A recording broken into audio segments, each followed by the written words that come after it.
د مسلمانانو د بې اتفاقۍ او اختلاف په وجه ډېر لوی لوی حکومتونه د دوی د قبضې نه ووتل. مسلمانانو به ډېر کم تعداد او کم وسایلو ډېر لوی لوی ملکونه فتح کړي لکه اندلس، بغداد، سمرقند، بخارا وغیره،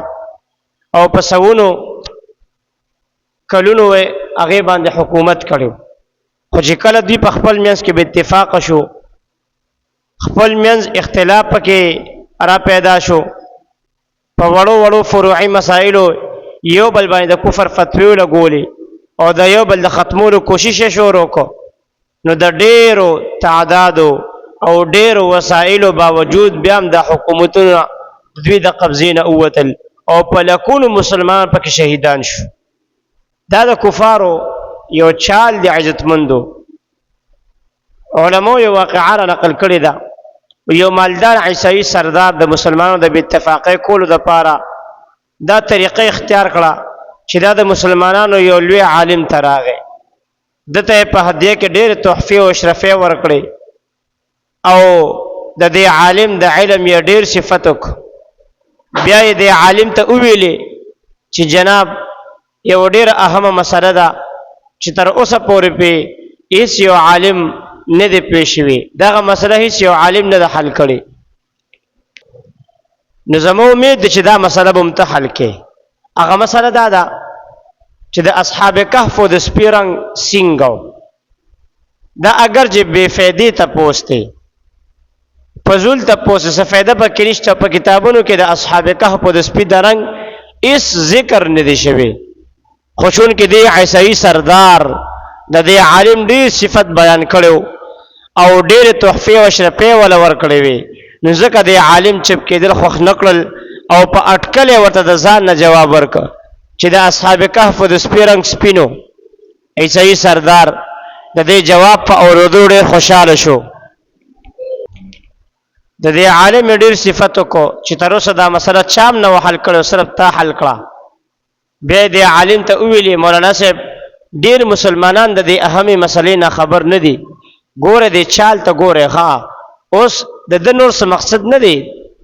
د دې عیسائی، خو صرف مقصد دا چې مسلمان په خپل منځ کې په جنګ باندې واچوي. نو ده ته وایي د دې مسلې نه خو څوک خبر نه دي، لہذا ته دا مهرباني وکړه چې په آینده جمعه کې په منبر باندې دا مسله بیان کړه. دې عالم ورته وایي ټیک ده، زه به ضرور بیان کړم، ځکه زمونږ کار هم دا حق بیانول دي. د دې نه پس دا عیسائی سردار د دې ښار یو بل لوی عالم ته ورغی، هغه ته هم ډېرې تحفې او اشرفې وروړې او د هغه د علم صفت یې وکړ. بیا یې د هغه نه هم همدغه پوښتنه وکړه چې د اصحاب کهفو د سپي رنګ سینګ هغه هم ورته په اټکل باندې جواب ورکړ، د هغه رنګ تورو. عیسائی سردار د هم ډېر تعریف وکړو چې تا داسې مسله حل کړه چې تر اوسه هېچا نه وه حل کړې. بیا د عیسائی د دې دویم عالم نه هم دا مطالبه وکړه چې مولانا صاحب تاسو مهرباني وکړئ په آینده جمعه کې په منبر باندې خلکو ته دا مسله بیان کړئ چې نور خلک هم د دې مسلې نه خبر شي. آینده جمعه د دواړو علماو خلکو ته دا بې فایدې مسلې بیان کړئ. دې یو عالم د ځان نه جوړه کړې شوې دلایلو سره دا ثابته کړه، د ځان نه دلایل جوړ کړو، د هغې سره دا ثابته کړه چې د اصحاب کهفو د سپي رنګ سپینو، او د بل عالم هم د ځان نه جوړ کړی شوي دلایلو باندې دا ثابته کړه چې اصحاب کهفو د سپي رنګ تورو، حالانکه په اسلامي شریعت کې د اصحاب کهف د سپي رنګ متعلق هیڅ ذکر نشته. دوی د ځان نه دلایل جوړ کړل. د جمعې د مانځه نه پس چې کله د دې دواړو جوماتونو مقتدیان په یو چوک کې یو ځای شو، نو د یو جومات والا خلکو وویلې نن زموږ امام صاحب داسې مسله بیان کړه چې په سوونو کلونو تېرېدو باوجود هېڅ چا نه وه بیان کړې. هغه مسله ده چې د اصحاب کهفو د سپي رنګ سپینو. د دې بل جومات والا خلکو ورته وویل چې ستاسو امام غلطه مسله بیان کړې ده، بلکې د هغه رنګ تورو، د هغه سپي رنګ تورو، ها زموږ امام هم چې کوم دی نو هغه هم نن په دې مسله باندې خبره وکړه او دا مسله واضحه کړه چې ګورې نه د اصحاب کهفو د سپي رنګ سپین نو، ګورې دا تورو. هره ډله په خپله خبره باندې ټینګه ولاړه وه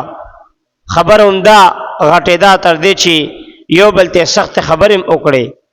بیا خبرې مناظرې ته ورسېده علماو په خپل منځ کې په دې باندې مناظرې شروع کړې هر عالم به د خپل ځان دلایل بیانول اخر دا چې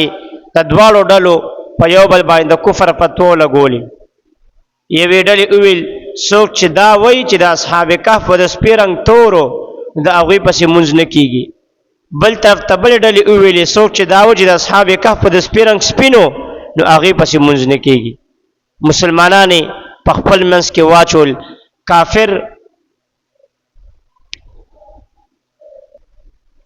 کافر په خپل چال کې کامیاب شو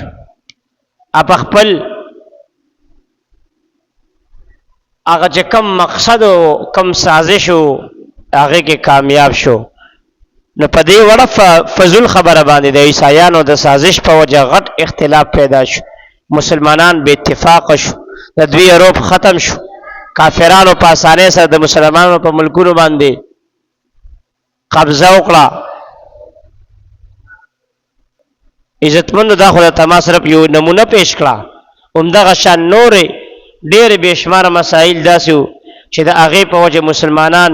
د غیر مسلمو د سازش په وجه باندې بې اتفاقه شوي وو او بیا د هغې په وجه باندې هغې مغلوبه وګرځېدل